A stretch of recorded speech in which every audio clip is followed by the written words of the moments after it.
Բարի օր, սիրելի բարեկամ։ Երբևէ մտածել եք, թե ինչու է հավատքով ապրելը երբեմն դառնում դժվար ճանապարհ։ Որքան փորձում ես հետևել Քրիստոսին, այնքան փորձությունները շատանում են քո կյանքում։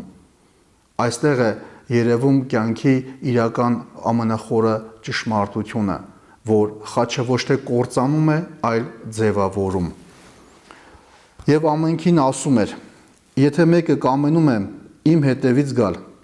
թող ուրանա իր անձը եւ մշտապես վերցնի իր խաչը եւ գա իմ հետևից, որովհետեւ ով կամենա իր կյանքը փրկել, այն կկորցնի, իսկ ով իր կյանքն ինձ համար կորցնի, այն կփրկի։ Ինչ օգուտ է մարդուն, եթե աշխարհը շահի,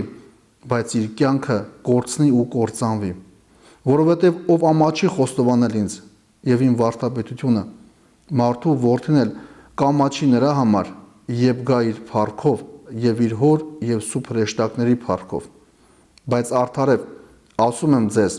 թե այստեղ գտնվողների մեջ կան ոմանք, որոնք մահ չպիտի ճաշակեն,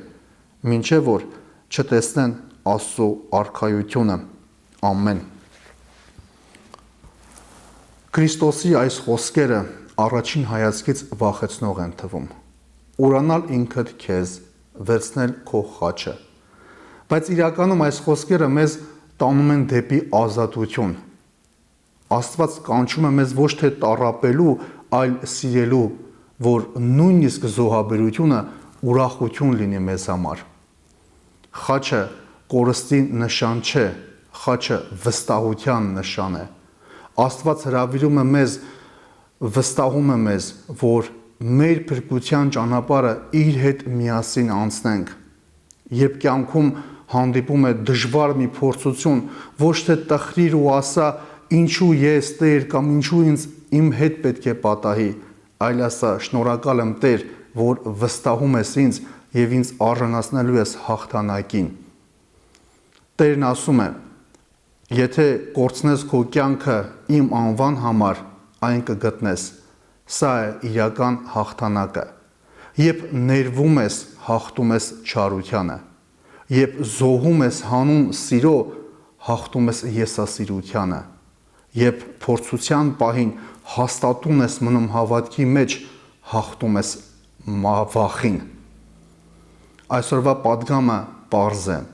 Հետևել Քրիստոսին նշանակում է ընտրել սիրո եւ հավատքի ճանապարհը։ Խաչը կտրուկ է, բայց դա է դեպի հարություն տանող ճանապարհը։ Եվ իրական ուժը նա է, ոչ թե որ կարողանում ես խուսափել, այլ կարողանում ես դժվարության պահին հաստատուն մնալ ու վստահ լինել, որ Տերը քեզ հետ է։ Ուրեմն այսօր հիշիր, քո խաչը ծանր չէ, եթե այն կրում ես սիրով։ Եվ եթե այն բարձրացնես հավատքով, այն ոչ թե բեռ կդառնա քո համար, այլ օրհնություն։ Օրհնյալ օր քեզ։